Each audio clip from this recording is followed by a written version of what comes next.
èmi ò gbà fún ẹ tí ọ̀hún ò gbà fún mi tẹ́lẹ̀kọ́ bá ti lórúkọ tó ti bá àwọn aṣíwájú ẹ̀ wájú instead kó fún wọn ní respect a ò gbóhùn náà ti jáde bẹ́ẹ̀ kìíní kan làgbàdo oúnjẹ kó tó dáyé tábà ti fúnra wa lápọ̀nlé kò ní sí wàhálà nídìí iṣẹ́ yìí gbogbo yẹn làwa ṣe nígbà táwa wà ńbẹ̀ tẹ́lẹ̀ olórin pọ̀ lólórin ọ̀nkọrin papọ̀ nígbà tí àwa débẹ̀ ìgbà yẹn náà máa ń fi oògùn lera wọn kiri tó máa ń dán tira wọn lóhùn ìgbà táwa débẹ̀ tẹ́mi jẹ́ chairman foreman almost 16 zone ló wà lọ́ndà mi tí mo dá sílẹ̀ nígbà yẹn táwọn ẹgbẹ́ mi ta dá sílẹ̀ foreman àwa la fi máìkì búra fúnra wa pé àbọ̀ lọ́ máa ṣe kà fúnra wa la fi bára wa jẹ la fi bára mu lẹ́rí táwọn olórin fi ń join orin papọ̀ tá a fi ń ṣe join album ló jẹ́ ká máa bára wa ṣe láti ìgbà yẹn kò sí jàmọ̀ kò sí wàhálà.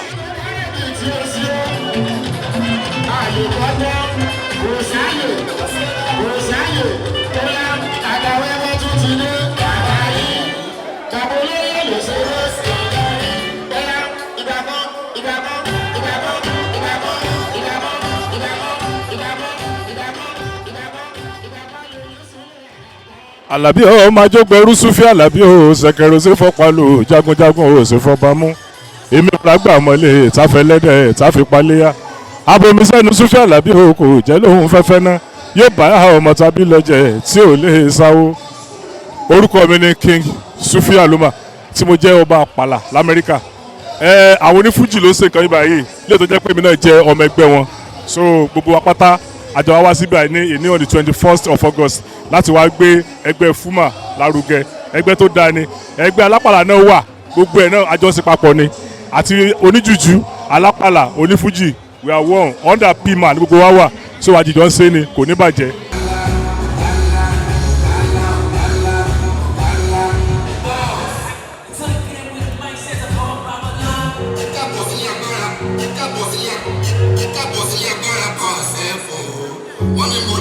Money,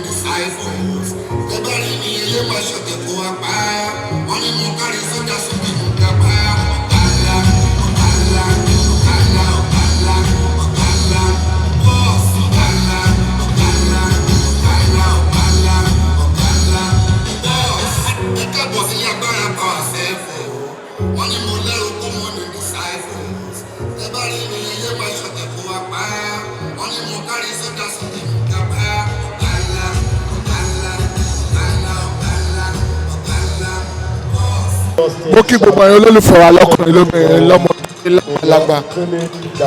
Orúkọ mi ò tí ì yí padà, Alhaji Ahmad Aláwìyé Alálùbáríkà. Kí ló jẹ́ kí àwa náà lè wà torí Fuji láti máa ń gbọ́ látijọ́ yẹn sọ pé Fuji ti yàtọ̀ ń sìn. So òun ló lè fi ru wa náà lọ́kàn balẹ̀ pé káwa náà máa bọ̀. Fuji ti sìn, kò ń ṣe Fuji yàdáyọ̀bẹ, kò ń ṣe Fuji tó ti máa ń jùkò, kò ń ṣe Fuji tó ti máa ń bà kọjẹ́. Tí wọn náà bá ń wo àwọn tí wọ́n ń kọrin Fuji ń sìn, wà á rí pé àwọn tí wọ́n wà well educated ni àwọn tó dẹ̀ ń jó sí náà, àwọn tí wọ́n wà well educated ni. So Ọlọ́run ò ní fẹ́ lè ṣe àṣemọ̀ fún àwọn organizer yìí, á túbọ̀ máa gòkè, á túbọ̀ máa gòkè sí i. Gbogbo wa lápapọ̀ Olúwa ò ní ṣe wá ní ológun àná o, a máa rí tiwa ṣe o. La hawla wala quwwata illa billahi aliyul azim.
ó ṣe Ọlọ́run ò bójú mi jẹ́ àti tí bàbá mi kọ Aláàjì Pasuma tó ní tó bá fẹ́ wájà mi ọkọ́kọ́ tó ràn aṣọ ṣe àwa lọ rojú ẹni bò lọ́dọ̀ nìbàdàn lọ́dọ̀ Oríyọmí wọ́n wá ṣàlàyé. So I think I have so many of them that I love. I have so many fans. Àtàwẹ́wẹ́ ni Ẹ̀mí Àlùkò ni kí ló kọ bàbá yìí Malaika, Pasuma, Wàsáìndé bàbá mi, all of them, Alájà Sàláwà àti ìyá mi pàdí mi bestie mi Saint Janet. So I love them, I don't have issues with them. Mi kọ Fuji o, àmọ́ entertainment náà ni gbogbo abádùn. So mo wà ń bí by LTV8 ní the 21st of August 2024 to honour the program Fuji First program tí àwọn Fuman tí wọ́n organize fún gbogbo àwọn ní Fuji. So àwa gẹ́gẹ́ bí olóṣèré aláti wá pọ̀ wọn lé ká wá yẹ wọn sí torí pé àwọn òlọ́ta gbogbo ní Fuji tó ń kọ Fuji àwọn olólùfẹ́ wa. Alájà Aisha Bukola Aisat aka Buki Smart ọmọ tó ń sọ wọn ní choice wọ́n yìí màmá sọ́nà ni thank you.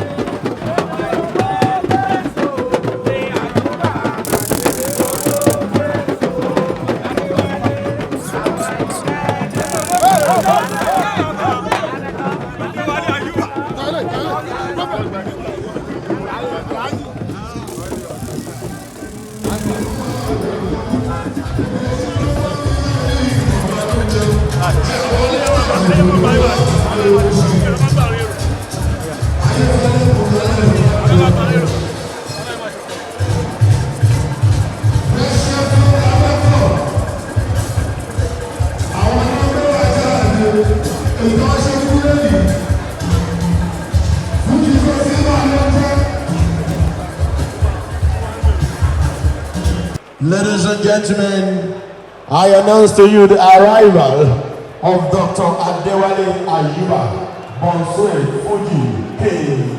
Everybody, wow!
Bonsue Fuji King.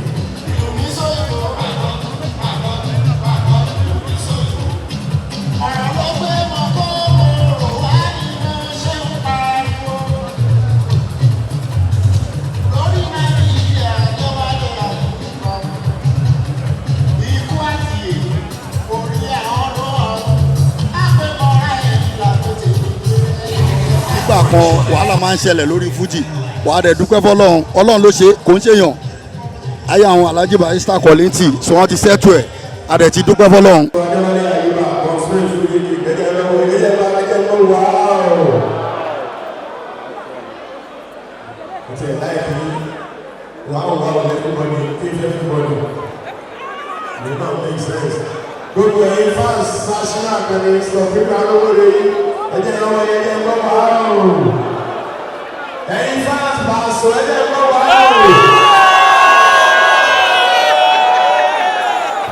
Ẹ̀yin fans olú.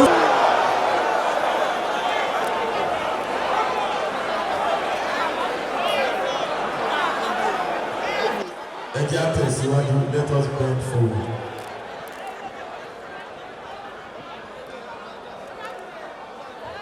Mo kí ọ̀kan pàtàkì gbòógì nínú agbóhùnsáfẹ́fẹ́ nípínlẹ̀ Èkó àti jákèjádò orígun mẹ́rẹ̀ẹ̀rin Nàìjíríà tó fi dórígun mẹ́rẹ̀ẹ̀rin àgbáńlá ayé Ọláyẹmí Àjídé àyà Ọláyínká ẹ̀bọ̀nì ìbá mi fún Yínká Ọláyínká yẹ máa lo oògùn ẹ̀jẹ̀ ó ti rù jù. God bless you. Àwọn èèyàn pọ̀ o, mo kí ọ̀gá wa aṣíwájú Akeem Oyèbánjí ẹnudò jùlọ Mr. Fẹ́lẹ́lẹ̀ àwọn ẹ̀dá ẹ̀sà ògbìn ará ògbójò ará òde olùkẹ́ ọmọ àpọ̀ kékeré bí ẹni pọmọ ẹ bá ń fún ẹ látẹ̀wọ́ bàbá ọ̀ èrò pọ̀ mo kí ọ̀gá wa Akin Akíndélé bá ṣọ̀rọ̀ alágbàdo tó fi lórí ọ̀gá wa ìṣọ̀lá òkú ọmọ alábàájú pẹpẹ lórí igi ọmọ yóò Mákindé Fásùnmí ọmọ ayé ẹ bá mi fún ẹ ní àtẹ́wọ́ lókè rẹ lókè ẹ̀yin fans Mákindé Fásùnmí ẹ pariwo wá o. Ó dà ẹ ti ẹ mi náà ti ẹ̀kú bí a mọ ní fans ẹ̀yin fans Fákàlẹ́ ní ẹ jẹ́ gbọ́ wá o. Ṣé ẹ fẹ́ràn mi ló lọ wá? Mi ò ní wá yín tí mi ò fọ́ kúrò mo dọ̀rọ̀ alẹ́ wo dúpẹ́ o. Ẹ jẹ́ kó ní ìlú kúrò. Ẹ̀yin fásitì Fákàlẹ́ ní ẹ pariwo wá o wá o.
Thank you.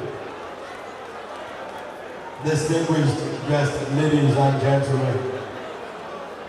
Hey, gentlemen of the press, I think we are fine. Paparazzis, please. Alhaji Patira.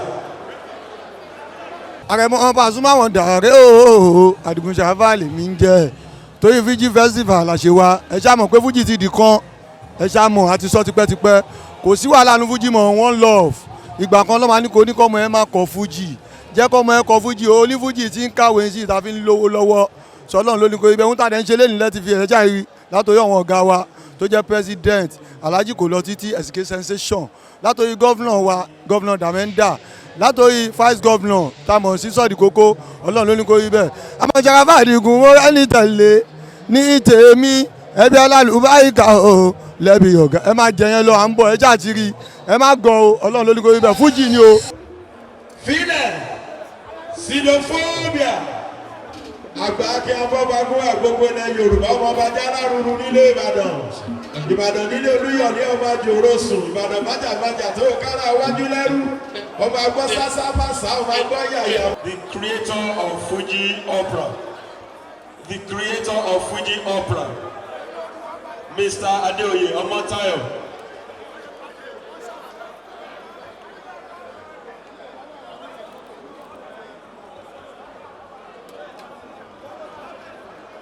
The creator of Fuji opera.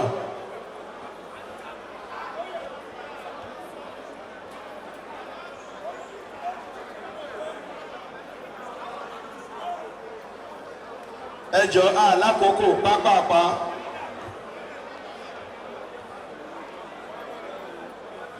Ẹjọ́ torí àkókò. Mr. Adeoye Omotayo, the creator of Fuji opera.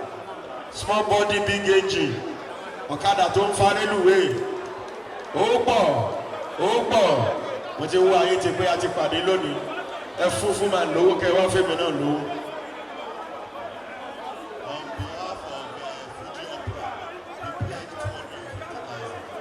$250,000 Ayinla ẹ mo lò kàn fẹ́ fún mi lówó Ayinla ó wà important. Fuji opera Ayinla gbowó wá fún mi lọ́wọ́ Fuji opera o.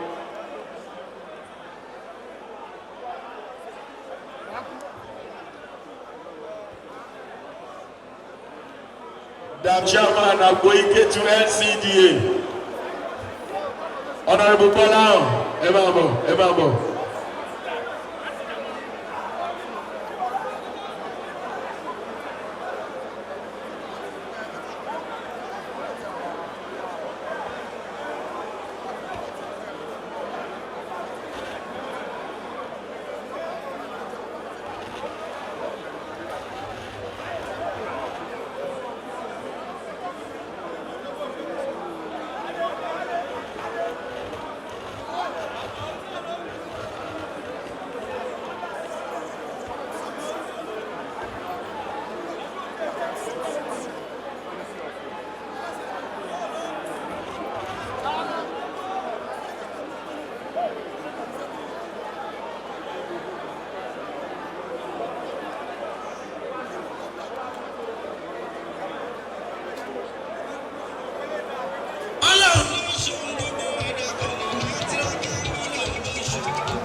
ẹjọ́ torí Ọlọ́run gbogbo ẹ̀yin tẹ́ wà níwájú àwọn artiste wa afọlọ́pẹ̀ yìí ẹjọ́ ẹ kúrò ń bẹ̀ ẹ má jẹ́ kó nígbà tó bá bẹ̀rẹ̀ sí náà yìí ẹ kúrò níbẹ̀ yẹn à ń sọ Yorùbá à ń sọ English látàrọ ẹ̀fẹ́ gbọ́ ẹ̀yin tẹ́ wà lápábí náà ẹ kúrò ní ẹ̀yìn wọn ẹ jẹ́ kí atẹ́kùn fẹ́ sí wọn ẹ kúrò níbi tí mo náwó sí security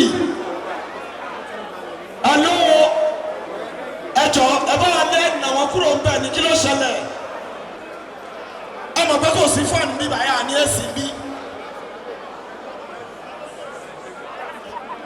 ẹjọ́ gbogbo ẹ̀yin tẹ́ wà lẹ́yìn àwọn kámẹ́rà máa yìí ẹ kúrò ń bẹ̀ yẹn ẹjọ́ ẹ kúrò níbẹ̀ yẹn.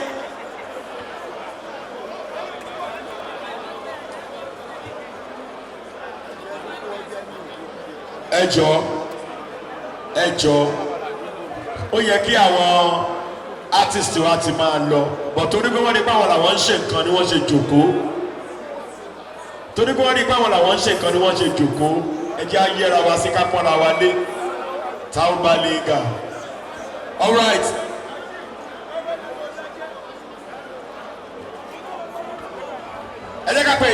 Alhaja Shukurat Taiwo Ìbírọ̀gbà ẹ máa bọ̀ màmá Alhaja Taiwo Shukurat Ìbírọ̀gbà ẹ máa bọ̀ mo kí gbogbo àwọn Olúfimọ́ fans club once again mo kí àwọn Olúfimọ́ Royal Parliament mo kí ọ̀gá wa Lájèrò mo kí ọ̀gá wa Lukú Sangalo mo kí ọ̀gá wa Lukú Bansi mo kí ọ̀gá wa Wálé Ọlọ́run wá. aṣíwájú kẹsí torí bí kí ìdálàyé ti ní wọ́n ṣíwájú pẹ̀tà láìta. ẹ jọ ó yá owó ìbọ̀dá irresponsible lórúkọ KSO lábẹ́ olùdarí ọmọọba Adégòkè Àlàbí 50,000 naira 50,000 naira account wọ́n fẹ́ ṣe owó barifest wọ́n fẹ́ ṣe owó account.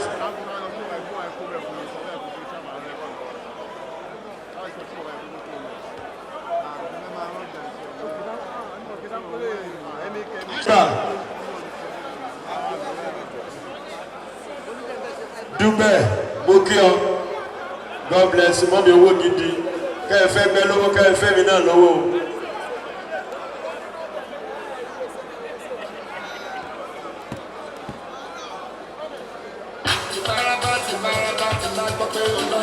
wọ́n lè yan ọba orin Saheed Òṣùpá ní one on one ariwo kọ́ ni music ẹni sọ̀rọ̀ àti mi lówó ẹ fún mi lówó ṣé ẹni bá wọn ní fún mi lówó ni ṣé wọn ní fún mi lówó ni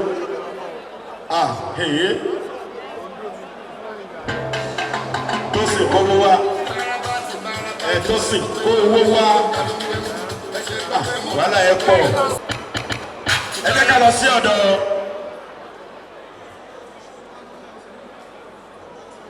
baba Fatai Salah wọ́n ti ṣe 100,000 ìyá wa Ìbírọ̀gbà Shukurat wọ́n ti ṣe 50,000 ìyá wa alábí wọn nínú wọn àdùnnídọ̀ àti wọ́n ṣe 100,000 cash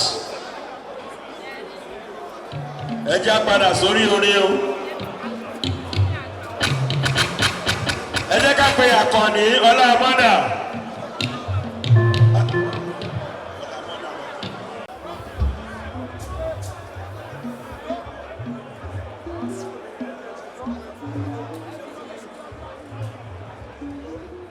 Fílẹ̀ xenophobia àgbà kí afọ́bagun àgbogbo ilẹ̀ Yorùbá ọmọ ọba jálárúurú nílé Ìbàdàn nílé Olúyọ̀lé ọmọ Jòròsùn Ìbàdàn májàmájà tó kára wájú lẹ́rú ọmọ agbọ́ sásáfàsá ọmọ agbọ́ yàyà.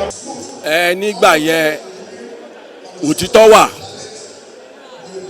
promoter kì í da artist yẹn torí àwọn ń gbà yẹn record company kò pọ̀ ń gbà yẹn ẹni tó bá ti mú irú Ivory music lèmi ti ṣe iṣẹ́ tèmi Ayuba náà ní studio tiẹ̀ Alhaji Kọ́lítì náà ní bẹ́ẹ̀sì tiwọn Pasuma náà níbi tó ti jáde Òṣùpá náà níbi tó ti jáde ní gbogbo ìgbà yẹn Rashidi Ìbàdàn náà níbi tó ti jáde Yoboro Saduka níbi tó ti jáde gbogbo ń gbà yẹn owó iṣẹ́ wa ń gbà yẹn ẹni record tó ń bá tà ó ní percentage artist ń gbà tí ó dẹ̀ sí wàhálà kò sí wàhálà ń gbà yẹn a fi ń fowó wa ṣe nǹkan rẹ̀ ṣùgbọ́n nísìnyí olúkálukú kò sí promoter kankan mọ́ olúkálukú ló ń lo àdíyà tiẹ̀ láti ṣiṣẹ́ ara ẹ̀.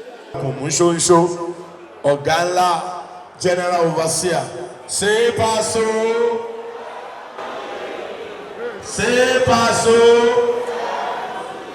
kò sí Paso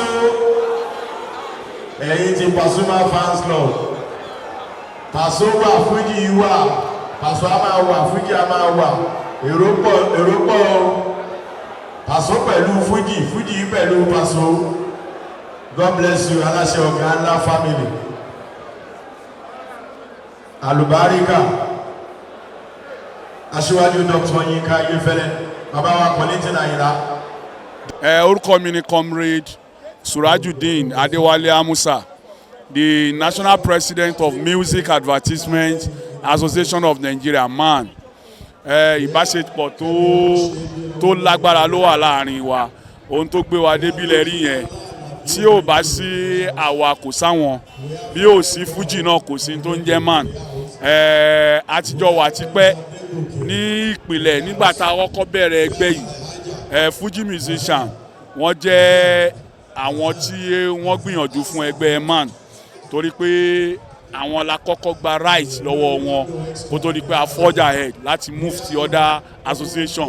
ìdàgbàsókè tó bá o ní wípé ó ní orin tó jẹ́ indigenous music tó yẹ pé ó ní ó jáde káàkiri àgbáńlá ayé láti bí lọ sókè òkun tó jẹ́ pé orin ilẹ̀ wa gangan tí a lè fọwọ́ sọ̀yà àwọn other music wọ́n bọ́rù ẹ̀ ní bẹ̀ Fuji music ó jẹ́ orin tiwa ní Nàìjíríà so ìdàgbàsókè tó bá pọ̀ tẹ́ bá wò àwọn other countries àwọn gan wọ́n embrace ẹ̀ wọ́n invite wọn láti bí lọ sí òkè òkun láti wá ṣeré láì ṣe pé ìdàgbàsókè bá wọn lè kúrò lójú kan alára ìdàgbàsókè náà ni so adẹ̀dúpẹ́ lọ́dọ̀ Ọlọ́run láàrin àwọn náà gbogbo kùdìẹ̀kùdìẹ̀ tó wà ń bẹ̀ Ọlọ́run ti yanjú ẹ̀ kò sí jàmọ́ gbogbo wọn ti wà lẹ́yọ kan unity yẹn ó ti remain láàrin gbogbo wọn ẹni tẹ́ bá gbọ́ pé ó ń sọ̀rọ̀ ìjà láàrin wọn sì ó túmọ̀ sí pé kò ń ṣara wọn rárá bó ṣe rẹ́ ni bó ṣe rí. àmọ̀ràn tí mo fẹ́ gbà fún wọn ni wípé ọ̀kan ó ṣe kókó kí wọ́n ṣera wọn lọ́kan ẹni láàrin wọn ara wọn kan tó jẹ́ pé wọ́n sì fẹ́ gòkè tí wọ́n ń wá ọ̀nà wọ́n ń sapá láti gòkè ìmọ̀ràn mi ò ju wípé ẹni tó bá rí wípé ó ti gòkè káwọn náà kan fa àwọn tó wà ń sàlẹ̀ náà sókè gbogbo wa náà kọ́ ni Ọlọ́run dá lẹ́sẹ̀kẹsẹ̀ ká gòkè ní díẹ̀díẹ̀ náà lèèyàn máa ń gòkè àmọ́ mo nígbàgbọ́ sí pé pẹ̀lú àṣẹ Ọlọ́run gbogbo wa náà la máa gòkè so ìmọ̀ràn mi sí wọn ni pé kí wọ́n jọ ṣe àṣepọ̀ kí wọ́n múra wọn lẹ́yọ kan lè gùn. The Honourable Speaker, Lagos State House of Assembly, who honoured, respected, and responded sweetly to the call of Ayinla, that Baba Ogawa Ẹgbẹ́ mi a fẹ́ lo blue roof lọ́jọ́ báyìí a dẹ̀ fẹ́ wá ké báyìí. Hello sir, I was there. He called him, he did not pick. He now sent text message.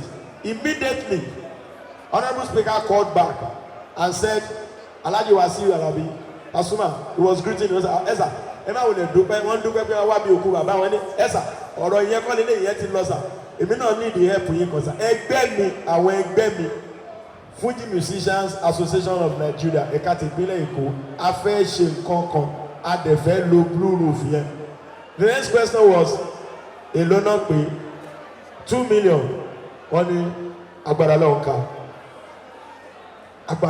So I want you to put your hands together for Wasiu Alabi Pasuma Wonder, Ayinla, and the Honourable Speaker, Lagos State House of Assembly, Right Honourable Mudashiru Ajayi Obasa. God bless you, sir.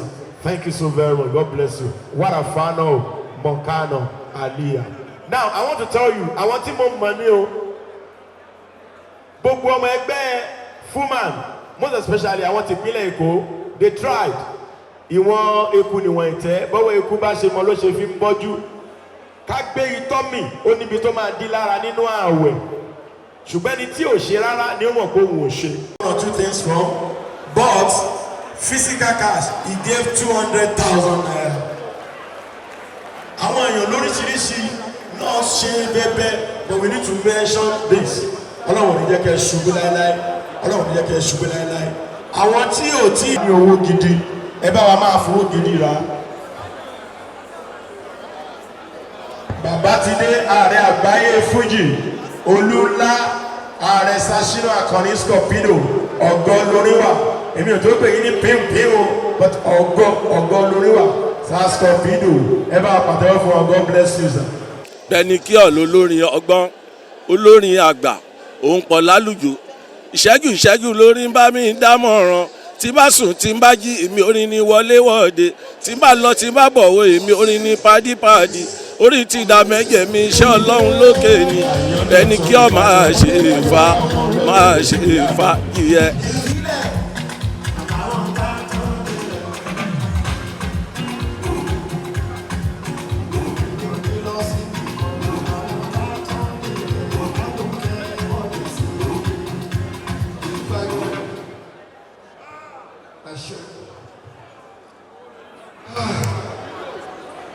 Gbogbo èèyàn ló ti ń sọ òyìnbó látàárọ̀, máa sọ òyìnbó díẹ̀, máa fi Yorùbá pàdé. My name is Taiwo Akeshola. I am Omo Papa Wole Nina Savage. But I work for now. Thank you. Our protocols duly observed. I welcome you all to the first ever Lagos Fuji Festival, powered by Fresh FM 105.3 Lagos and Fuji Musicians Association of Nigeria, FUMAN, Lagos in chapter. This iconic event is more than just a celebration. It is a symbol of unity in diversity and shared values to appreciate the forerunners of Fuji music and to encourage new talents in Fuji when we all come together in one accord towards a common goal. I want to appreciate all the Fuji A artists, Fuji A-list musicians, led by Alhaji Ayinla Connecting Kebe Kwara. He came down to Fuji to Fresh FM Lagos for live interview. Alhaji, you will live long, sir, by the grace of Almighty God. In fact, hallelujah. Ifa has never slept for over 2 or 3 weeks now. He's been working round the clock to make it a success. Yomi, you are a wonderful partner. You are a wonderful assistant. Thank you so much. While I say thank you to Yomi, let me say a big thank you to my chairman, Fresh FM Nigeria, Asiwaju, Dr. Malaika, 12, Ayuba, MON, everybody partner for his unwavering support for this program. As we celebrate, let us all look to the future and use this festival as an opportunity to build bridges, mend bonds once, and foster understanding to promote peace and thank you. Mo kí gbogbo yín pátápátá ẹ ṣé tí ẹ wá. A ò lo rédíò míì, rédíò Fresh FM Lagos nìkan la lò. Ẹ wò bí èrò ṣe pọ̀ láì lọ́dà radio stations. Ìfẹ́ tẹ́ ẹ ní sí Fuji music, ìfẹ́ tẹ́ ẹ dẹ̀ ní sí Fresh FM Lagos. I thank you. Ní báyìí a ti bẹ̀rẹ̀ lẹ́yìn nísìnyí o. Gẹ́gẹ́ bí ọ̀gá mi, Chairman Fresh FM Nigeria. Wọ́n ṣe sọ, wọ́n ní kí n sọ fún mi pé ó tá a ṣe yìí, á jẹ́ ẹ̀kọ́ tá a bá máa ṣe lọ́dọọdún. Ọdọọdún ní Fresh FM máa partner pẹ̀lú àwọn Fuji musicians. Thank you to every one of you. Governor Oshe, Sodipe Ekpo Eti Dere, Dide, thank you, Governor. Àti gbogbo àwọn executive fún ẹ, wọ́n ṣe ribiribi méje. Bí Dàmẹ́dà ṣe ga tó yìí, ó dẹ̀ máa sunkún rìn. Torí ìgbà mi ẹlòmíì máa pè é, tó máa kọ́ lálé fún gbọ́kọ̀ wẹ̀yìn, ó dúró, ó dẹ̀ ṣe é. Mo dúpẹ́ lọ́wọ́ yín. Once again, thank you. Paso, Ajibola, I will say thank you. Nígbà tó tún pè ní Jẹ̀tàpá ní lo bímọ, tọ́nà ti change bí. Aníbọ̀dà fẹ́ lọ, àpè Paso lójú ẹsẹ̀ ní àbúrò mi Ajibola dìde. Ó dẹ̀ ṣiṣẹ́. I thank you. Dr. Adewale Ayuba. Thank you so much, my brother. O ṣeun tó dúró. Torí gbogbo ọgbà máa ń pè wá. Ẹ ṣé báyìí, ẹ ṣé báyìí, ẹ ṣé báyìí. Appreciate you. Thank you so much. Gbogbo ẹ̀yin top Fuji artist tó wà níbí. Mi ò lè dárúkọ yín tán o. Sandoka mi lè dárúkọ gbogbo yín tán o. Thank you so much. And I have to thank my area commander, Mr. Abayomi ACP. Where are you, sir? The area commander. Thank you so much, sir. A phone call on the area commander, Commissioner of Police, àkọ́kọ́ lẹ́tà sí wọn ni wọ́n dẹ̀rọ area commander pẹ̀lú wa pé kó wá dúró tì wá. Thank you so much, sir. Aṣíwájú Dr. Ọláyínká Joel Ayéfẹ́lẹ́ ọjà ẹ bá fún ẹ ní àtẹ́wọ́. Jupiter mi ṣiṣẹ́ àmà tó ti gbérédé o tèmi ó ṣàjọ tànà ẹ tẹ́tí o tànà ó tún jọ tèmi ẹ wá gbọ́ ń o P1D Jupiter rí ọmọ níní ọlá o. Orúkọ mi ni ọmọọba Adéoyè Adéníyì tí gbogbo àwọn èèyàn mọ̀ sí Jupiter Fuji Àyìndé. Àwọn táwa ń wò gẹ́gẹ́ bí àwòkọ́ṣe bí bàbá wa kọ́lọ́ba àfọ̀rùn kẹ́ wọn Alhaji Dr. Sikiru Ayinde Barrister àti àwọn bàbá wa tó wà nínú orin. Nǹkan tó fi yé wa ni pé orin gbọ́dọ̀ jẹ́ orin tó nítumọ̀.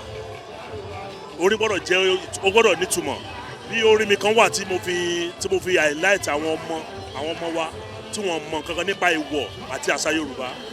Tí mo kọ adìyẹ tó bá jà láhùn gbà àjẹmọ ló jẹ ejò tó lóhùn ó jọpọ̀ lọ́wọ́ àjẹmọ ló jẹ bàjá bá wa jóbi wa ń kọ ọ̀run ló ń lọ bọ́wà wa bá jẹ́wé tó dẹ̀ lo ọ̀run ló ń lọ tìgbín bá fẹnu kányọ̀ wa ń kọ ọ̀run ló ń lọ àti bẹ́ẹ̀ bẹ́ẹ̀ lọ. A jẹ́ káwọn èèyàn mọ̀ pé àwọn kankan wà tó jẹ́ ìwọ̀ àti àṣà Yorùbá. Inú mi dùn púpọ̀ because a fẹ́ àjọṣepọ̀. Tẹ́ bá wo àwọn ọmọ tó ń kọ́ hip hop yẹn ẹ máa rí pé all the time wọ́n máa ń ní àjọṣepọ̀ pẹ̀lú ara wọn. So inú mi dùn fún àgbékalẹ̀ tí àwọn bàbá wa àwọn ẹ̀gbọ́n àwọn ọ̀gá wa tán ṣe lórí Fuji Fiesta yìí because ó máa jẹ́ kí ìrẹ́pọ̀ àti ìfẹ́ kó wà láàrin wa. Ìmọ̀ràn mi ni pé tí àwọn ọ̀gá bá ti gbérù nǹkan báyìí kalẹ̀ ká máa wá láti wá kí ìfẹ́ yẹ kó continue ká dẹ̀ ní àforítì lórí iṣẹ́ tá a bá ń ṣe. Mo fi ní Jupiter lórí gángan tèmi ti ìlú tó mélé tí mo bá gbọ́ sẹ́ẹ̀sẹ́ẹ̀sẹ́ ẹ̀lìyẹ̀ máa ló ń dún o tí mo bá gbọ́ gẹ́gẹ́ ya ló máa ló ń sọ̀rọ̀ jẹ́ ń gbọ́ ti sákàrà bóyá mo lè mọ̀ pé òun ni. Firstly, we give our Father in heaven all the glory and adoration. How can we achieve this without Him? Accept our thanks without Him. Now, I'm here to conclude as you want to Dr. Malaika Joel Ayefele thank you award because God is there, but it's human beings. Only a chief can never make a forest. Whatever we are going to do, without this humble doctor, as you want to Joel Ayefele, I don't think we can achieve this. By saying this from the depth of my heart, from my mayor, Fuji Gavendra, and who is happy to be the governor of Lagos State Freedom Association. And myself, and my brother, Pasuma of Ayuba, and the entire team musician in Nigeria, they are presenting this. Thank you very much for all your presence.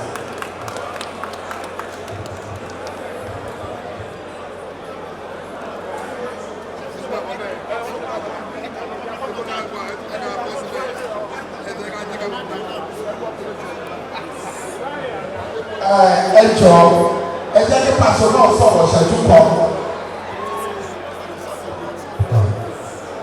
Salaam alaikum wa rahmatullahi wa barakatuh.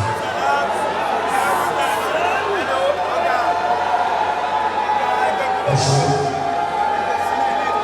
a kí Ọlọ́run àdẹ̀kí àdẹ̀kí mọ́kànlá bá a fi Jésù Kristi náà torí ẹ̀ka mẹ́fúnlá wọ́ọ̀dù Christian pastor. On behalf of Fuji, láti orí bàbá wa tó fi ṣaláìsí of the blessed memory Alhaji Sikiru Ayinde Barrister Fuji.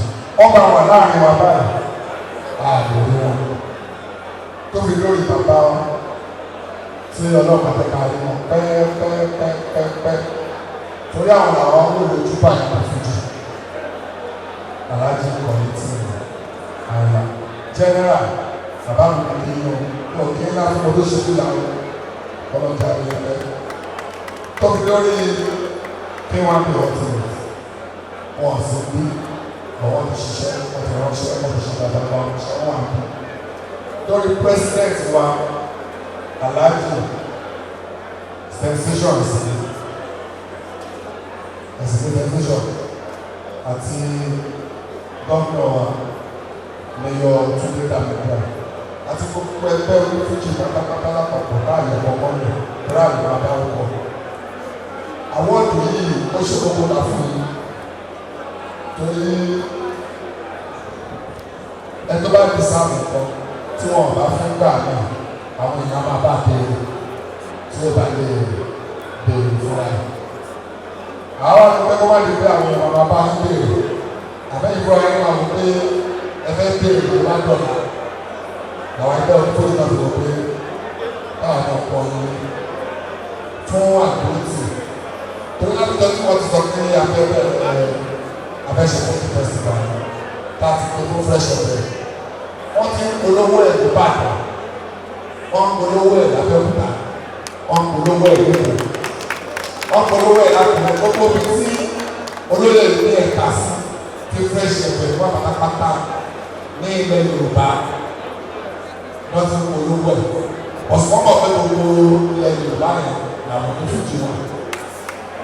So wọ́n bá olówó ẹ̀ pé wọ́n fẹ́ ṣe Fuji festival ẹ̀yọ́ ní Fuji tẹ́wà lákùrẹ́ ẹ̀yọ́ ní Fuji tẹ́wà lẹ́kọ̀ọ́ ẹ̀yọ́ tẹ́wà lẹ́kìtì ẹ̀yọ́ tẹ́wà lọ́yọ̀ ẹ̀yọ́ tẹ́wà lọ́ṣù ẹ̀yọ́ tẹ́wà lókè state lọ́sù tó ń bọ̀. Ó tọ́ ọdún dé lọ ọdún ọdún Kwara.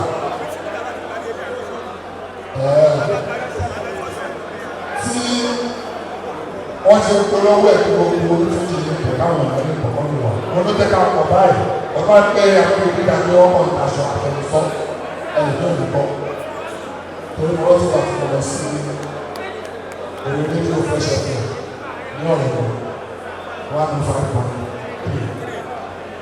Àwọn ìyá tó tó wọlé ní ọ̀rẹ́ sọ pé orí rédíò làwọn ti gbọ́ bí wọ́n fẹ́ ṣe Fuji festival náà ti aṣọ. Ẹ ṣe ẹgbẹ́ níjà ọlọ́run àwọn àpẹẹrẹ ọlọ́run àbẹ́sẹ̀ gbogbo ẹgbẹ́ oníṣẹ́ pátápátá wọn kì í pé a máa rí bá a máa rí bẹ́ ẹ máa rí ṣe ẹ máa rí kọ́ ẹ máa gbówó lọ ẹ tẹ̀lé máa rántí pé ẹ fọ́ àwọn ọ̀ṣẹ́ ọlọ́run ṣe àjọ. Ẹ ṣe olùpẹ̀ lákọ̀ọ́kọ́ náà ó dẹ́kíkẹ́tì àwọn òde fún bàbá wa olórí wa tí wọ́n fún wa lóúnjẹ jẹ torí àwọn ọ̀ṣì wọn ni kò wá wò bẹ́ẹ̀ ń lára orin wọn ẹ̀ ń lára ìlú wọn. Alhaji Razak Kilarigbo Ọláwọlé Ayinla ọlọ́mọdé ọlọ́mọdé wọn. Ìyẹ̀rú ọmọ akọ̀rọ̀dẹ̀ kábíyèsí. Bákan náà, mo tún dedicate awọ́ọ̀dì fún the struggling ones. Àwọn Fuji musicians the up and coming. Àwọn tí wọ́n tiraka láti gbé èèyàn láyé. Tó jẹ́ pé orí Fuji làwọn náà gbọ́kàn lé. Mo dedicate ẹ̀bí ẹ̀yìn náà gba ẹ̀ẹ́dẹ́gbẹ̀ gíga ẹ̀ẹ́jù wá lọ ẹ̀ẹ́gbẹ́ Fuji débi tẹ́tì lérè rẹ̀. Lákòótọ́ mo dúpẹ́ lọ́wọ́ àwọn fúnmà ti Lagos State. Ẹ ti ṣe nǹkan tí gbogbo ẹgbẹ́ oní Fuji ní Nàìjíríà ọ̀tí ìṣe báyìí. Tó o sì ṣí látọ̀dọ̀ yín lẹ́kọ̀ọ́ ló jẹ́ pé ó máa ṣí lọ sí other states ní Ogun State, Àkúrẹ́, Ondo State, Èkìtì State, Ọ̀yọ́ State àti bẹ́ẹ̀ bẹ́ẹ̀ lọ. Ó ti ṣí nìyẹn. Mo dúpẹ́ lọ́wọ́ gbogbo àwọn kọ́mítì tí wọ́n ṣiṣẹ́. Mo sì dúpẹ́ lọ́wọ́ àwọn staff Fresh FM tí wọ́n ṣe gudugudu méje àti yàrá ẹ̀kọ́. Ẹ ṣe rọ̀ ẹ dúpẹ́ o. Àṣẹ ń ṣàmọ́dún gẹ́gẹ́ bá a ṣe sọ ọmọ ọdọọdún la máa ṣe báyìí pẹ̀lú àtìlẹyìn Fresh FM Nàìjíríà. Ẹ ṣe wà.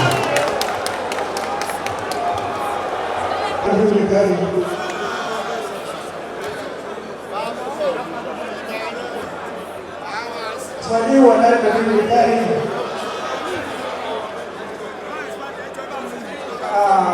Mo kí àwọn Fresh FM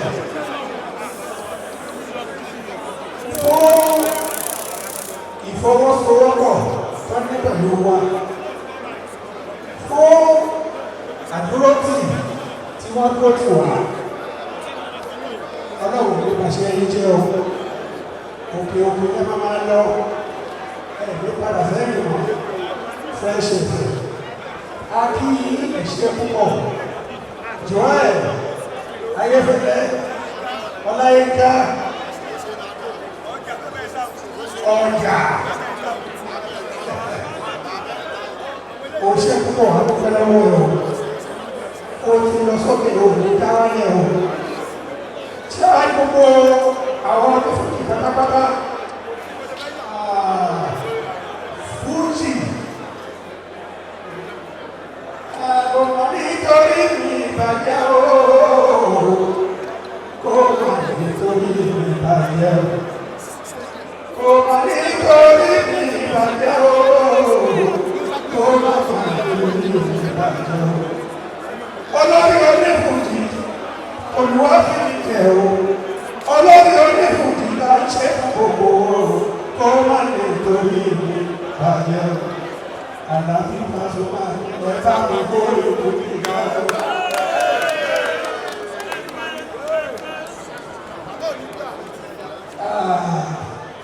Ìbáni kí máa sọ́nà ilẹ̀ orin Adéwálé Ayuba ẹ̀bá mi kórè Adéwálé Ayuba ẹ̀bá mi kórè ọkọ mi Obesere Pàǹsí ayé àlà. Thank you, God bless you all. Thank you so much. Ẹ jẹ́ ká ọ̀la máa lọ tó lọ sórí ìjọba wọn. God bless you, thank God.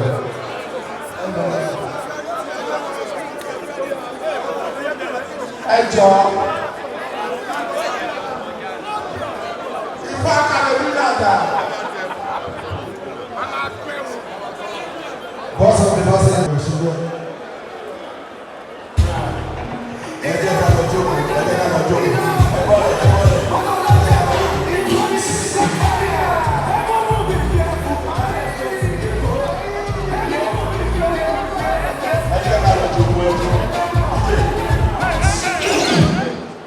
Please be seated. Ẹ jọ̀ọ́, no time to check time. Ẹ jọ̀ọ́, kò sí time. Alájà Oyinbo yìí, ìyá òkè bàbá lábúlé, èbúté àríyá, òyìnbó ayétì. Ṣínà tó lóun kì í ṣe ṣìnà, àrẹ̀mọ kábíyèsí. Ẹ jọ̀ọ́ torí Ọlọ́run ẹ bá wa sún sẹ́yìn.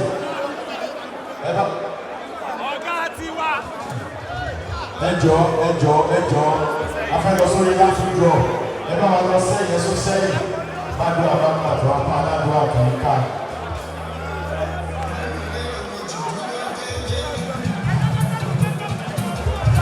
Ẹ ṣé o, ọ̀gá mi ló ń sọ̀rọ̀ yìí o, wáyé ọlọ́run àwọn ìkó padà sáà tó lọ́wọ́ wáyé ọlọ́run wà. Olúdùmọ̀ lóyá parí àwọn ó pọ̀. Atari, my brother, ẹ ṣe dáadáa láti máa ń tọ ọmọ wẹ́wẹ́. Ọ̀rẹ́ mi ọmọ mi ọ̀pá. Wẹ́wẹ́ náà máa fẹ́ sí i. Lóbi ti bí o. Tẹ́lá kó máa bọ̀ ń bí torí ọlọ́wọ́ gba máikrófóònù yìí. Tí kò máa ṣe instruction for GMA ní ìgbà tí wàá bí. Ẹjọ́ tó bá ok. Ẹ jẹ́ kí Yọ̀mídé kó continue program. Mágàjí Adéyínká.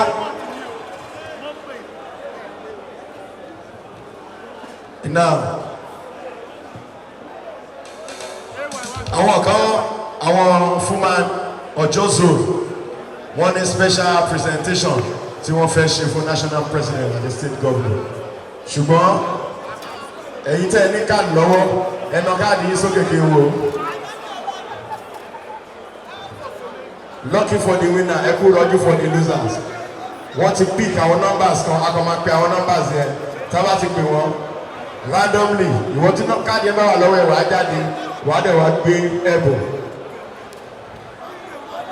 We are expecting K1 the ultimate, Arabambi #1 King Wasiu Ayinde Marshal ọmọ ojú ṣàgbọ́lá ọgọ́jì ọmọ ọba arìn ilẹ̀ mìtìtì ọmọ òkóbì fóṣìkà kóṣìkà kó fẹnu ara ẹ̀ máa wúre akí ìwọlé ìbẹ̀rù sídẹ́fóòbíà olú ọmọ àjùlọ àgbà akí abọ́bagún àgbógbó ilẹ̀ Yorùbá Paramount King of Music PK First Fidel Abazi Akande Obesere Papa Tosibe ìbẹ̀rù sídẹ́fóòbíà akí wẹ́wẹ́ ànábì ètú òsì ọba òjẹ attorney general akilẹ̀ tó ń kilẹ̀ fọmọ ọkọ tó ń kilẹ̀ mọ́mọ ẹrú tó ń kilẹ̀ mọ́mọ ojo Sulaimon Adio Atawẹ́wẹ́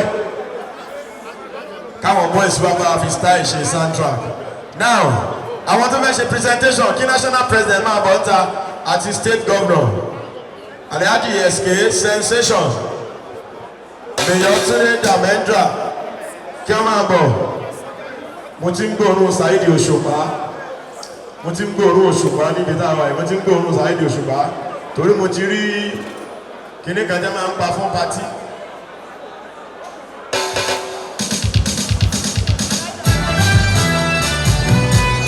Sashina Akoni Scorpio àbúrò rẹ̀ yí ọ̀gọ́ lórí wa Ayọ̀láwà national president Sidon 2 Ogbonna Fuji Àmọ́rù Ìṣọ̀lá Ìyọ́yìn Kú School.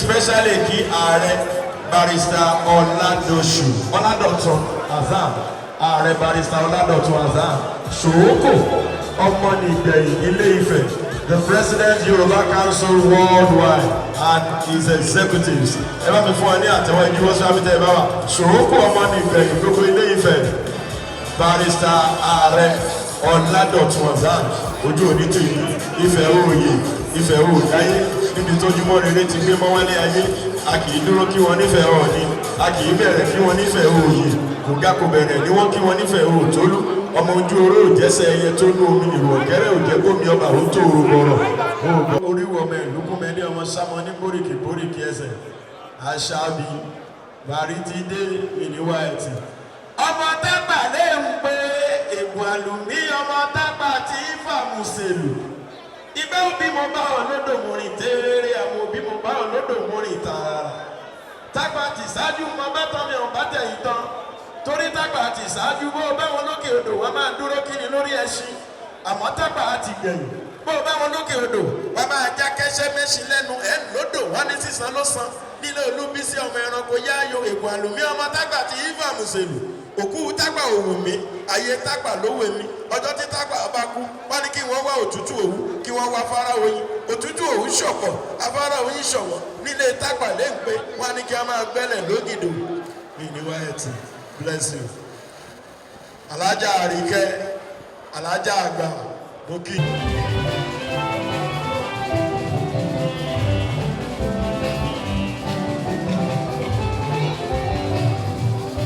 Ìfọ̀yín fọ̀yín àti ìwé. Wàlá abẹ́rẹ́ bẹ̀rù sára ìlú. Àdìyẹ tí kò ṣe dé o.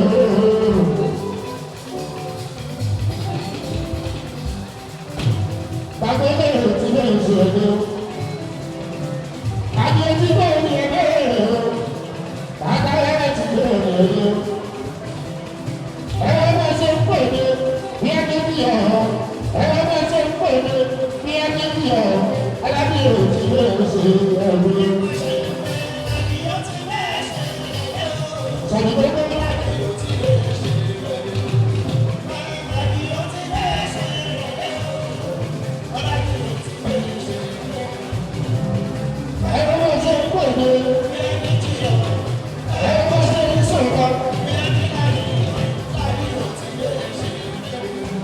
Bóyá Adewale tún ti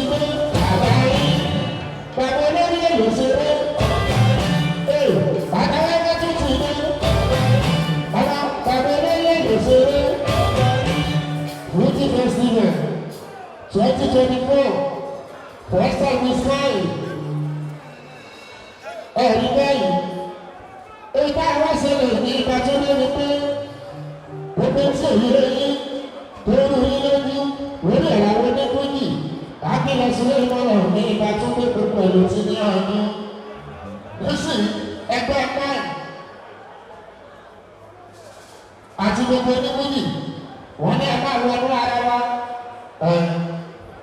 wọ́n ní ẹjọ́ máa ṣe wọ́n ti gbé ìtọ́kùn ìṣúlé ìmọ̀ràn ní ìgbà tó dé lórí kò láàbò tù fún yìí bàbá ìṣúná àkọni ẹlẹ́wọ̀n Malaika ìlú bá mi kọni ìpín àgbàgbárí àti sẹ́kọ̀ọ́ ìtàn àdìwọ̀n stúdíò àkílẹ̀ sílé ìmọ̀ràn ọ̀gá àgbẹ̀ṣeré ó sì máa jẹ́ nìyẹn ìyàwó yìí gbogbo oníwújì àti bí ó lẹ́kọ̀ọ́ bàbá ìlú ìgbà tó dé aláàánú ọ̀gbọ̀n ìlú so gbogbo ẹ̀yìn tí wọ́n ọ̀rọ̀ tí ní ọdún kò sọ ọ̀rọ̀ gbogbo wọn ti ní ọdún one station search ẹ sáàrí Fuji festival gbogbo ilẹ̀ ní ọ̀tún wá òsì wá iwájú wá ẹ̀yìn wá oníkanukú ló wá adúgbòlówó ọlọ́run ọmọ ó ṣe ọlọ́run bàbá ìdáyé ọlọ́run àwọn ẹdún ó ti sọ̀rọ̀ Fuji yìí o.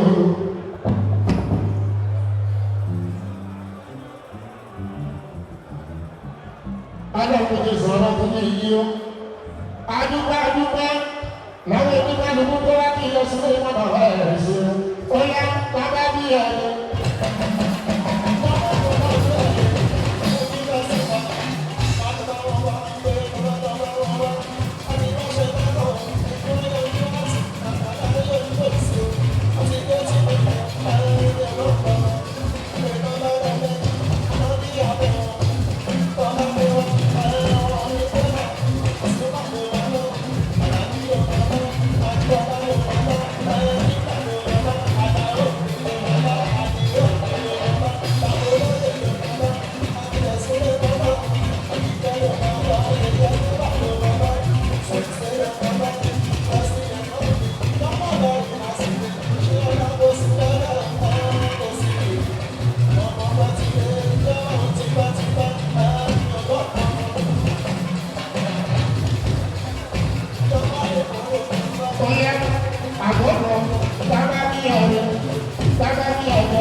ẹ̀jọ̀. Ayé àgbẹ̀dà tó pẹ́. Àkọ́dé ẹ̀fọ́ mi ò fi ṣeré. Ayé àgbẹ̀dẹ ẹ̀dẹ̀ rẹ̀ ṣe. Lójú ìbáwọ̀ lẹ́yìn àwọn òṣè. Lákẹ́bí ìtọ́jú ẹ̀fọ́ mi àkọ́dé. Pé alábàárà ìwé rẹ̀ ṣe. Afẹ́ òṣè ẹ̀fọ́ mi àkọ́dé. Ó ní kábà bí eré.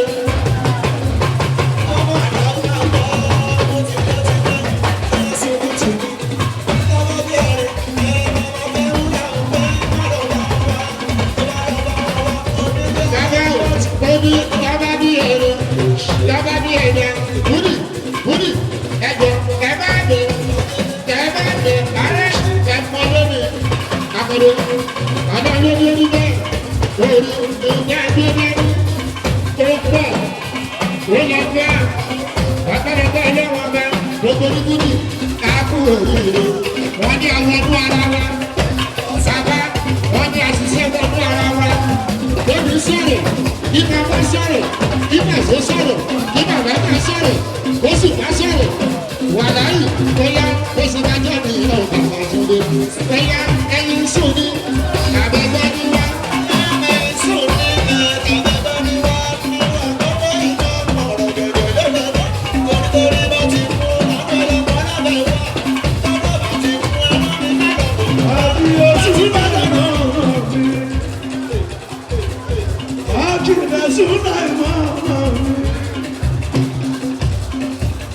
Kò sí ìyá tí mo fẹ́ kọrin, kò yá tí mo fẹ́ lùlọ. Ìwọ ló ní gbóhùn sókè, Akíndé Sùláìmánà, kí n má gbóhùn sókè lórí Fuji festival. Ìyẹn lẹ́kọ̀ọ́ bẹ́ẹ̀ ní àtíátíá. Under Lagos State Women Association Governor Túndé Menta lólórí gbogbo Èkó. Àwọn ta lólórí pátápátá. Sensation ló dé sí ìlú kò lọ títí. Ó pọ̀ Akíndé máa bá mi tọ́jú. Àlàbí Adéwàsíù, Àjíbọ́lá Pasuma, Àtàláyélúwà, Àlàó Malaika, Adewale Ayuba, àdúgbò tó jẹ́rẹ̀ nísì, ààrẹ àgbàlagbà òye, èwe láwùí ṣìnà mi, pẹ̀lú gbogbo ní Fuji tó kù. Ọmọ ìyá kan náà ní gbogbo wa. Bàbá bí ẹ̀rọ. Bàbá bí ẹ̀rọ. Ẹ̀yà Akíndé sílẹ̀ ìgbà ẹ̀rọ ìgbà tó dé. Ìṣẹ́jú mẹ́wàá pọ̀ ní ìṣẹ́jú mẹ́wàá yìí àbíṣe gàdí. Ọba kábíyèsí wá láwọn ẹjọ́ olójú ẹ̀sìn ẹ̀rọ. Aláwọ̀ àtìmá onígbàdí ìrìnsà. Níbo lè rí wà nígbà tí bàbá wá.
òṣèré ọ̀gá ẹ̀yà sílẹ̀ èmi náà kì í lọ sí ilé mọ́nà mi ní ọba ìpèdè bàbá òde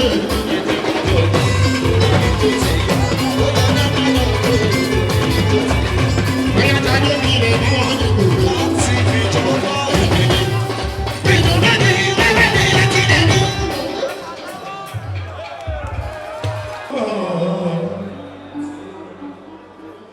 Kọ́ni ṣe ìlànṣiṣẹ́ kẹ́kẹ́ wọ́n lè jọ pọ̀. Wọ́n sì wá gbé ṣiṣẹ́ bíi ti òun lè jọ pọ̀. Ààrẹ àkànní ẹ̀wọ̀n ńlá aláṣiṣẹ́ kẹ́kẹ́ wọ́n lè jọ pọ̀.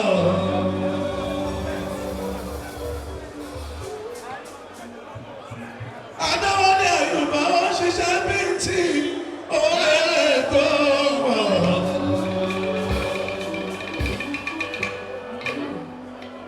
Ajíbọ́lá wà sí mi ọ̀làbíà ẹ̀kú oríire. Àjọ ṣiṣẹ́ kékeré ní àpawọ́ lálá. Wá sí mi ọ̀gá láwọn ọmọ rẹ̀. Osupa Zarina bí ìṣiṣẹ́ kẹ́kẹ́ ire gbọ́wọ́. Osupa Saidi ni ọba olóòrùn fi máa dàgbọ́.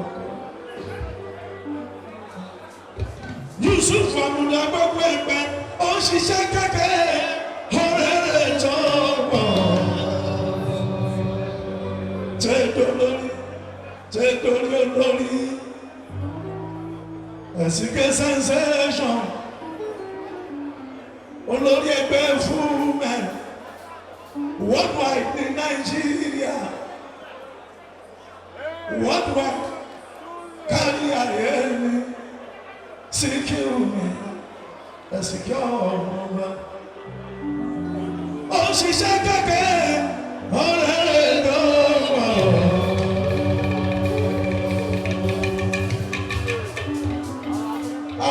Suleiman Malaika ni Adewale tèmi láìlúwa ni aláwọ̀ òṣìṣẹ́ kẹ́kẹ́ ọ̀rẹ́rẹ́ tó pọ̀ jàmùrà táwọn mọ́tò rẹpẹtẹ Suleiman ni Adewale tèmi o. Akílẹ̀ Akílẹ̀ Adúlọ́ wẹ́wẹ́. Ìṣiṣẹ́ kẹ́kẹ́ ire tó pọ̀.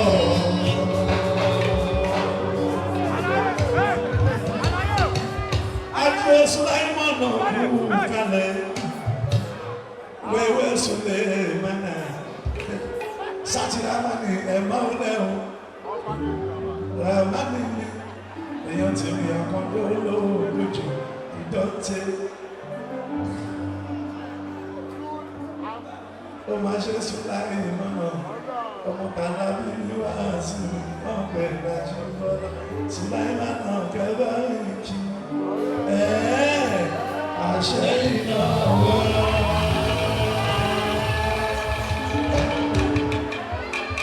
Àdìyó mi Sulaimana gbé wẹ́wẹ́ báwo bá kì í fún wẹ ìwọ náà àdàkọ ṣáàkì fáà Sulaimana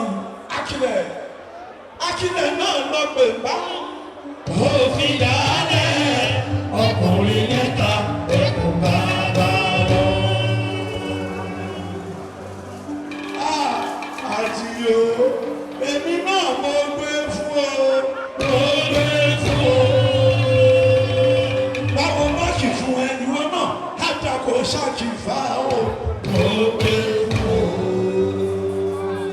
Adewale Suleiman mo ṣe congratulation ó pọ́lí rẹ̀ ìyẹn tí wọ́n tó ṣẹ̀ṣẹ̀ jáwó èmi gbọ́ bó bá fẹ́ ká yẹ kó gbọ́ tó fẹ́ kọ́ máa bọ́ ṣe ń lọ èmi mà kò sí tó ná lórí ìrètí yìí o àbí kí ló ń bẹ nínú fún wa ẹdìyẹ táwọn fi òbí mú.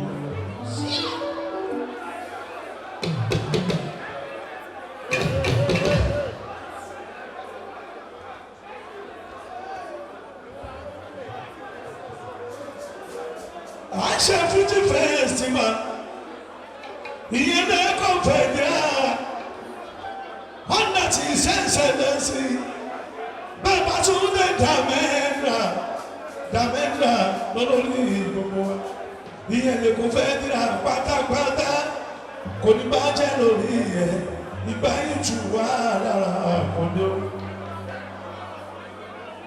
gbogbo apáta lájọ ń jẹ lájọ ń mú níbí lẹ́nìí 21st of August 2024 àjọ ń jẹ àjọ ń mú àjọ ń gbé jẹ ìsìlá wa lẹ́nu à ń gbé síbi sílá wa lẹ́nu àkókò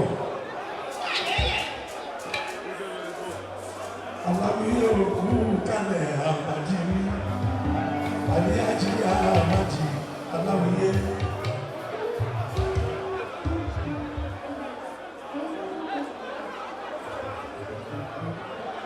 ó yẹ ìjẹ́ ṣe fàájì lórí. Ìlú mẹ́kùn kálẹ̀sà, aláàjì tó tẹ́wà bí ìlú Ìlọrin. Ó ń tẹ́wà fọ́jọ́ ẹ̀ ní ìṣe, ara pọ̀ náà mi.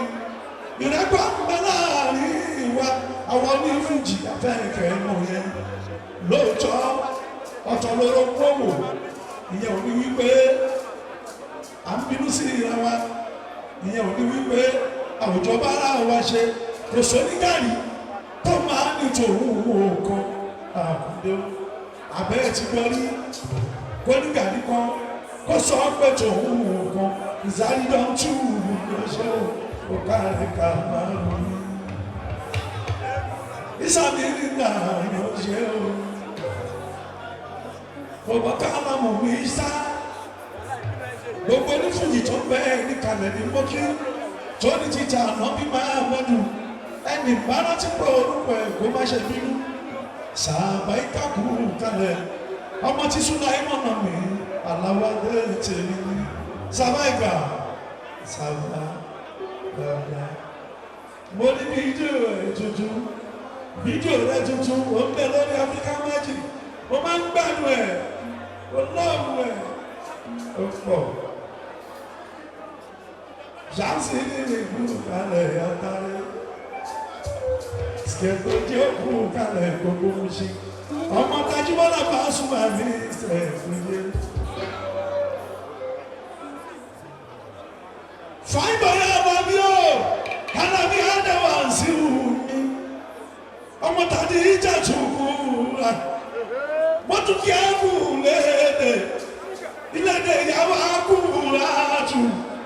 Ẹ̀yin mọ̀ mí àtúbọ̀ tún mú dá sí lọ́la ti gbà mọ́ bí máa mọ́dún wá sí òní Àlàbí àlẹ́tẹ̀ mú. Ọ̀gá ńlá, ọ̀gá ńlá, ọ̀gá ńlá, ọ̀gá ńlá. Ẹ̀yin aláàjì náà jẹ́ sáyìn ní ìsàlẹ̀ pápá. Òṣùpá ti sáyìn. Zaidi mi Osupa Ayinla de Zaidi báwo lẹ ṣàmùsí ní àtàrẹ o àbá ògbóniwọlé báńgà òun náà ògbóniwọlé ní lójijì kò ṣe kọmọlá báńkà lóṣọ ọmọlẹ àṣkárí tó kọ Fuji ló jẹ kí yẹ torí ṣàǹfààní ní lóṣọ ọmọlẹ tọpẹ náà ti kà kú kalẹ̀ ẹnu. Kúlẹ̀ máa ká ìsìnkú mi ò ṣe o. Sọdíkò, àṣkárí tó kọ́ Fuji ọmọ àṣkárí. Ó yẹ ìdí ká ṣe fàájì yó. Let's go! Àwọn ìjìnlẹ̀ náà wọ́n bẹ ní lẹ́yìn lóyè mẹ́mọ̀. Àwọn kan kọ́ Fuji, wọ́n kọ́ yá ẹ̀yà, wọ́n kọ́ yá tì. Ábùdó ní Fuji ni wọ́n rọ̀. Àwọn ìjìnlẹ̀ gbá àjùmọ̀ wọn jẹ́nà bẹ́ẹ̀. Àwọn ẹni jọ bí ọmọ méjì èjì lẹ́wọ̀n. Ẹ dìde nílẹ̀ jọ̀wọ́jọ̀wọ́. Ẹ dìde nílẹ̀ jọ̀látọ̀lá. jẹ́ ń bá ẹjọ́ màmá méjì ó.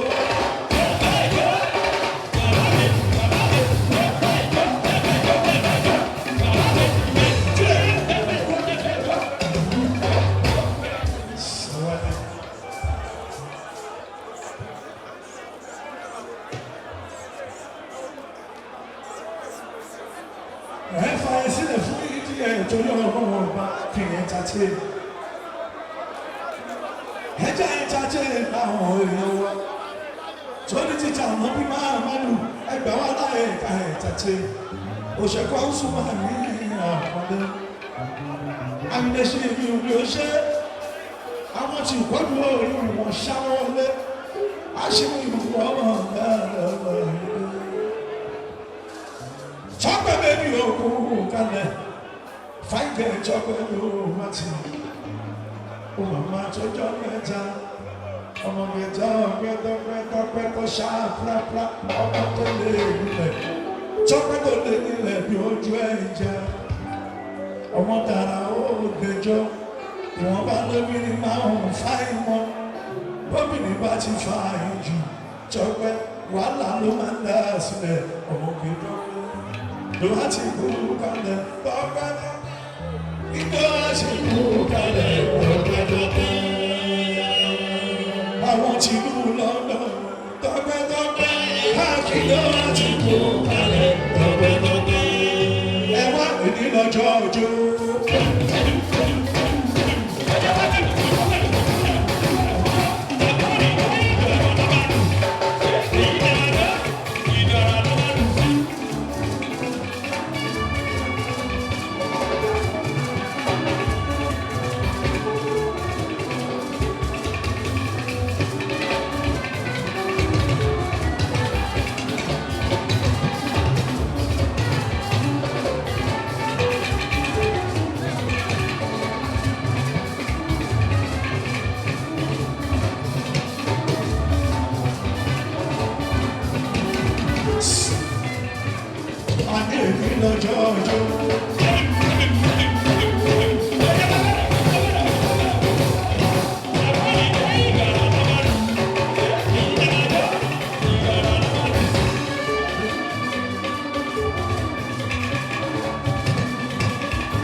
Gbogbo ní Fuji oríire. Gbogbo àwọn ní Fuji oríire. Látòrí àìdè bọ́bá àgbà. Bàbá Àjẹlọ́lá. Ọlọ́run ọba kò forí jọ òkú ọ̀rọ̀ àìdè o.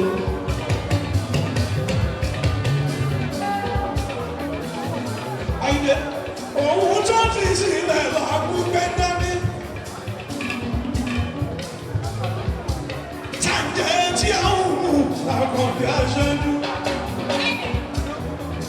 Ẹbí jẹ́ lílẹ̀, ọ̀rẹ́ jẹ́ lílẹ̀. Síkírù mi, ẹ̀kọ́ lílẹ̀.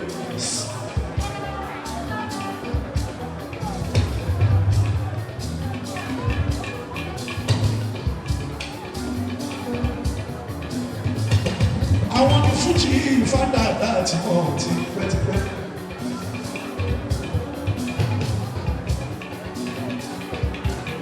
Àìdí àbàbà wà ní Mr. Fuji mi. Wẹ̀yẹ̀ wò sórí pẹ́yìn ẹ̀dá, ojú ẹ̀dá, kó tó di kóró ẹ̀sìn yóò.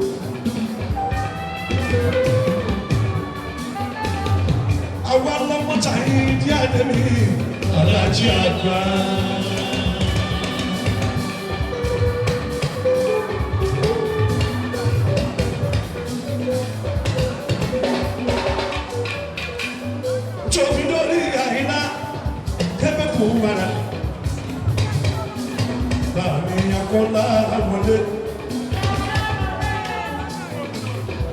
Ayinla lẹ́ni Rasaki. Kẹ́pẹ́ gbọ́dọ̀ kẹ́ẹ̀kì bàbá. Bàbá kú bàbá kú bàbá kú bàbá kú.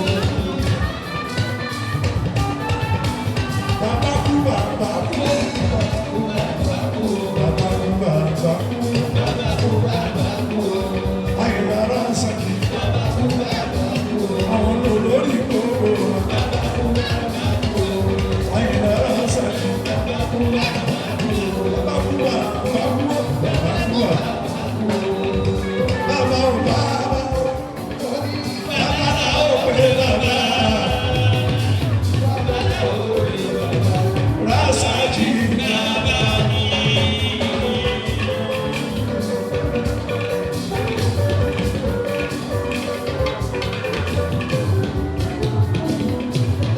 Straight.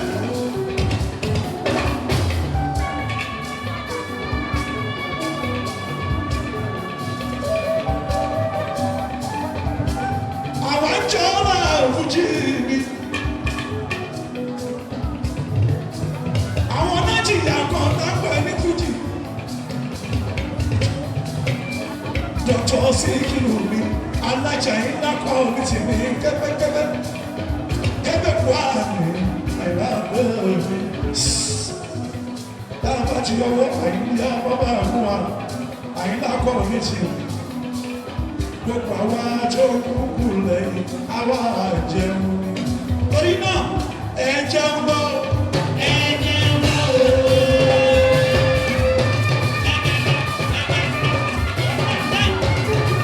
Torí náà ẹ jẹun lọ. Ẹ jẹun lọ. Gbogbo àwa tó kúkú lẹ́yìn. Ẹ jẹun lọ. Ìyọ̀dá àdé sàrà. Ọlọ́run wa bá gbogbo níjòkó. Ẹ jẹun lọ. Alájí Ayinla wá sí i. Ìlọrí wà lè. Aláàbí kò sí ìbáwọ̀. Ààrẹ àkọ́ní mi ṣe iná. Ààrẹ àkọ́ní mi ṣe iná.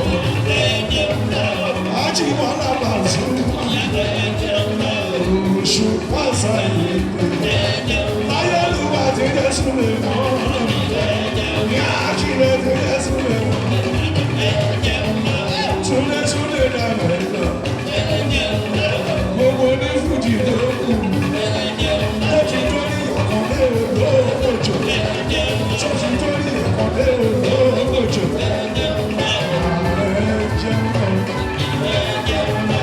Láti kékeré ìbò láwà, ìta láwà o.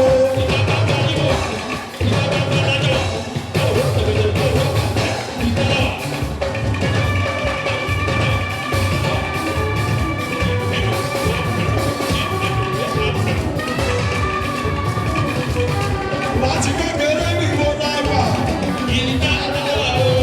Ìta láwà o. Ìta láwà o. Sọ pé ó ti lọ, ó ti lọ, ó ti lọ, ó ti lọ fáfá.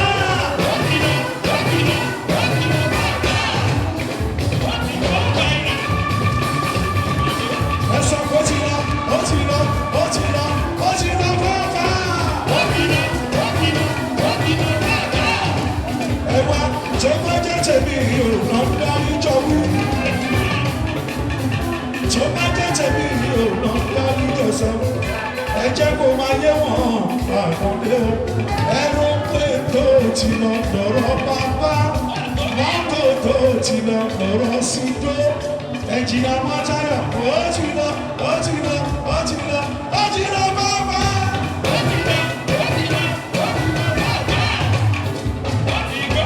Ó ti lọ tẹ̀fẹ̀tẹ̀fẹ̀. Ó ti lọ jìnnà-jìnnà. Ó ti lọ jìnnà-jìnnà. Ó ti lọ tẹ̀fẹ̀tẹ̀fẹ̀. Ó ti lọ tẹ̀fẹ̀tẹ̀fẹ̀. Ó ti lọ jìnnà-jìnnà. Ó ti lọ jìnnà-jìnnà. Ó ti lọ tẹ̀fẹ̀tẹ̀fẹ̀. Ó ti lọ tẹ̀fẹ̀tẹ̀fẹ̀. Ó ti lọ jìnnà-jìnnà. Ó ti lọ tẹ̀fẹ̀tẹ̀fẹ̀. Ó ti lọ jìnnà-jìnnà. Ó ti lọ jìnnà-jìnnà. Àlọ́ ti lọ tẹ̀fẹ̀tẹ̀fẹ̀. Ó ti lọ jìnnà-jìnnà. Ẹ̀jìnà Mọ́tayọ̀, àfífà ti sájọ́ mi. Tóní títà náà bí máa mádùn. Àwòrán jẹ́ mú sọ̀rọ̀ òkun torí ọlọ́wọ́ ọba. Ayé pa nílẹ̀ ìta fẹ́ ṣàyẹ̀ òun àmọ́dé o. bàbá níbo la wà ìdára o ìjọba gbàdájọ ìjọba gbàdájọ. ẹ ṣe o nígbà tó lè yá ẹjọ́ tó bẹ́ẹ̀ wà lọ́jọ́ tó lọ́jọ́ ẹ ṣe bàbá ẹ bá mi pè sá láti àgbo wa o. kò yẹ kí wọ́n á bí ọba wa ní kẹ́lẹ́ wọn yẹ fresh members àwọn náà ní kí wọ́n á bí ẹ bá mi pè ọmọ mi dáadáa ẹ bá kẹ́lu ẹ̀ kó má bọ̀.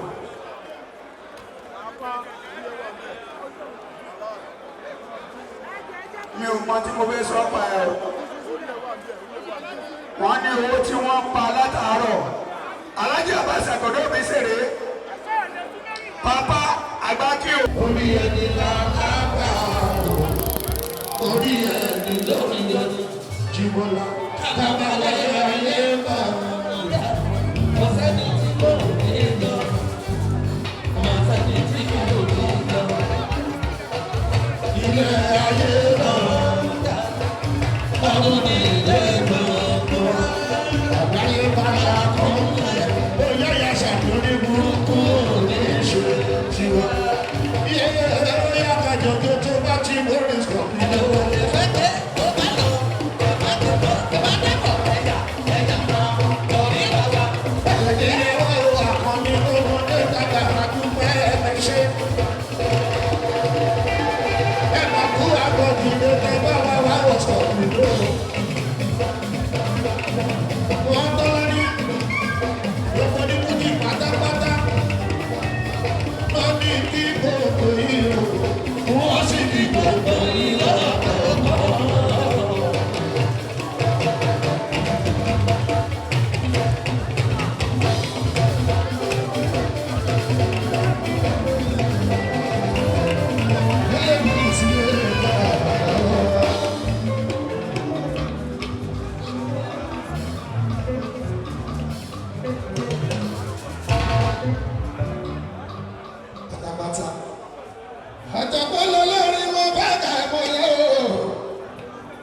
This dream and project, Lagos Fuji Festival 2024, is success. Three of these names include all Fuji musicians in Lagos State and in Nigeria in general. The national president of Fuji Musicians Association of Nigeria, Alhaji Sikiru Ayinde Agbola, aka SK Sensation, formerly known as Kolotiti.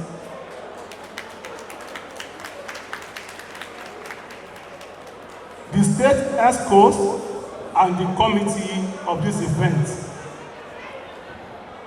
Dr. Olayinka Joel Ayefele, my wife, and most especially all staff of Fresh FM 105.3. Thanks so much. I love you all.